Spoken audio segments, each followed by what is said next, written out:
வாங்க ஹெல்த்தியான பீட்ரூட் பிரியாணி எப்படி செய்கிறதுன்னு பார்ப்போம். அதுக்கு முதல்ல அடுப்பு ஆன் பண்ணிவிட்டு குக்கரில் 4 ஸ்பூன் எண்ணெய், 1 ஸ்பூன் நெய், பட்டை, கிராம்பு, ஏலக்காய், பிரிஞ்சி இலை, பெருஞ்சீரகம் சேர்த்து நல்லா பொரிய விடுங்க. அது கூட 2 பச்சை மிளகாய் ஆட் பண்ணிக்கிங்க.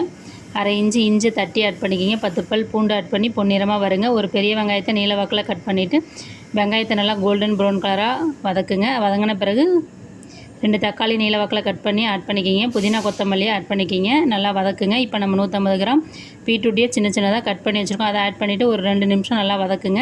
இப்போ பீட்ரூட் நல்லா வதங்கிடுச்சு. மசாலா தூள் ஆட் பண்ணிக்கலாம். 1 ஸ்பூன் கொத்தமல்லி தூள், 1 ஸ்பூன் மிளகாய் தூள், 2 ஸ்பூன் பிரியாணி மசாலா ஆட் பண்ணிவிட்டு அதில் இருக்கிற பச்சை வாசனை போகிற வரையும் நல்லா வதக்குங்க. இப்போ நான் 1 கப் அரிசிக்கு 2 கப் தண்ணி சேர்த்து பாஸ்மதி ரைஸ் 15 நிமிஷம் ஊற வச்சு அதை ஆட் பண்ணிக்கிறேன். சுவைக்கேற்ப உப்பு ஆட் பண்ணிக்கிறேன். கொத்தமல்லி புதினா இலைகள் சேர்த்து குக்கரில் கேஸ்கட் விசில் போட்டு ஒரு 3 விசில் அடுப்பை சிம்மில் வச்சு விட்டு இறக்கணும். நமக்கு சூப்பரான சுவையான ஹெல்த்தியான பீட்ரூட் பிரியாணி தயார்.